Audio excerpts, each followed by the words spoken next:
Hey guys, just wanted to make a video about a modification that I did to the did clone. I had great success with the RSST, and I have a love-hate relationship with this because it does not perform like my RSST, which works flawlessly every time. And what I mean by that is it's the same way I wrap the coils on both, but after maybe a tank or so, this would always get a top spot. A top coil hotspot, and the RSST would never have that. So I'm wondering, what can I do to make this perform more like the RSST? And I noticed the only real difference, other than the price point and the materials and all that, is that this one doesn't have an insulated wick hole. So I decided, let me just make the wick hole insulated. And because this one has a small wick hole, unlike the RSST, which is a 3.5 millimeter wick hole, I did the next best thing, which was insulating the wick itself. So here's just a regular wick, and I insert it into the tank, and just mark off where the exposed part is. Wrap the exposed part with rolling paper, which is the method I use for all my atomizers, and then I wrap right beneath that. I use plumber's tape. Right here I have this plumber's tape, which I wrap right below the area marked off with the rolling paper. So I made the wick just a little bit more narrow than the wick hole, so when I put the plumber's tape on, it would fit firmly when it hits the plumber's tape, so it won't like slide up and down. And I only oxidize the top part. I don't need to oxidize the bottom part because it's not touching the tank. And it works. It works really well. It works really well. I don't know if you could see, but right up there you see a little white kind of ring around the top of the wick. That's actually the plumber's tape coming out. So you can see that there's not much of the exposed wick that shows any of the plumber's tape. And same thing with the top. You can't really see it, but there's plumber's tape.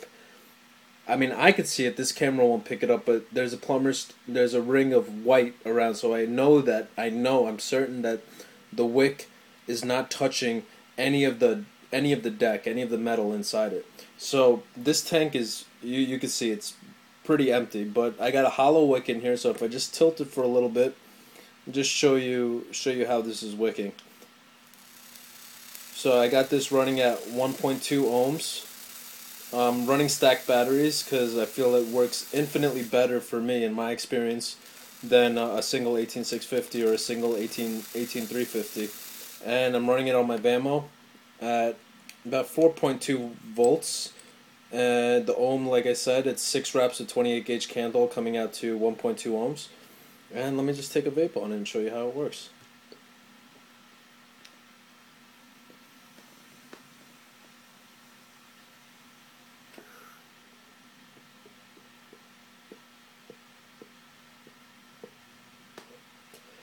It is working really well. The taste is really crisp. I don't get any burnt taste at all, no matter how many tanks, I've gone through already. And it's quite a surprise to me because normally, after a couple of tanks, I would get that inevitable top coil hotspot. But it's not the case in this. If anybody used the drill bit method, when you insert the drill, you wrap the coil, you remove the drill, and you fire up the coil, that's exactly what this looks like. Let me see if I can get that for you real quick. Since this is a hollow wick, if I keep it vertical, it'll just burn off whatever vapor's on top, and then you see, the coil is starting to burn from the middle. Look at that. So it's starting to burn from the middle, and that's exactly how it's supposed to be glowing. I don't know, I mean, most people probably haven't had as extensive troubles as I've had with the did clone, or some people have had more troubles maybe than I have. But I've noticed that when I ran into this top coil issue, the glow would start from the top and go to the bottom. Even when the top coil would be glowing red, like red hot, the bottom coils would start glowing afterwards. And I was under the assumption that I'm only getting a top coil hotspot because it's a wicking issue, because there's no liquid getting to the top, and obviously that's why it's glowing red, but actually I found out even when it is submerged in liquid and it's wicking really well, the top coil would still glow. So it debunked that myth in my head. I mean, other people have their own experiences. I could be completely wrong, but for me, I found out that that top coil hotspot was not due to wicking or lack of wicking. It was because of wrapping it too tight or too loose, or not having even contact with the mesh surface, the wick surface. But you know, I tried tightening it, loosening it, and it would work for a little bit, but then inevitably would have that issue. But I wrap my coils the same exact way on the RSST, and I don't have that issue. So, like I said, I just put that insulated wick hole, and now the voltage travels from the top positive terminal and the negative, and they meet in the middle. So there's no like obstruction of flow at the negative post to the wick along that negative leg. So I find that that helps out a lot. It gives me a more consistent vape, no hot spots at all, and I'm thoroughly pleased with it. If anybody has a concern with the plumber's tape, I haven't really looked into it, but I'm under the assumption if they use it in our faucets and water sources, there's probably not going to be much issue with any contaminants leaching into my juice or leaching into the water.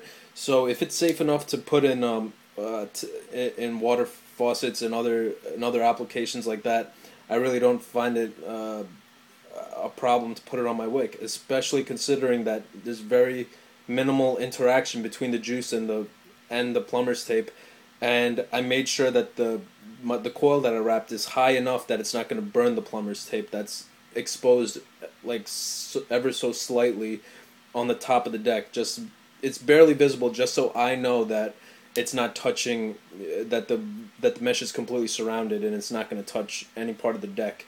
So yeah, that's what I did, and it works really well. I'll do an update in a couple of days. I'm only using this atomizer. I'm not using anything else. So I'm just gonna keep refilling it, go through different kinds of juices, and see if the coil will persevere and will last over the course of the next few days over heavy use, and to see if this whole insulated wick idea will really hold up. But as of now, it's succeeding in ways that my previous builds they would have failed by the amount of tanks that I've put through this. It would have the other clones, the coils rather, would have failed by now. And yeah, like I said, it's less obstruction of the voltage, and yeah, I took a page right out of the RSST manual and I applied it to this $9 did clone, and it's working really well. And you can always remove the plumber's tape if you wrap it cleanly.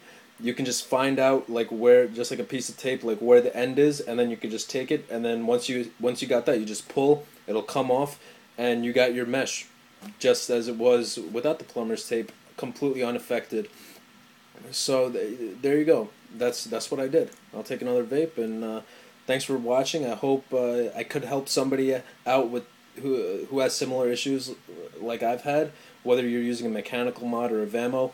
I know I cannot afford having those top coil hotspots, because with the VAMO, and I'm always hitting 1.2 ohms always, because I try to get the lowest resistance and high voltage. That's just my personal preference. But every time I would get a hotspot, it would drop the resistance, so then I couldn't even fire the device. So if people have problems like that, try, if you have some plumber's tape lying around, by all means go ahead and try this method. It's worked for me so far, and my logic, and just based on how the RSST is built and how that's functioning, just because it has an insulated wick hole, I don't see why translating that to the did clone wouldn't work. And it's worked for me, and hopefully it'll help somebody else. So one last one, and we'll call it a day.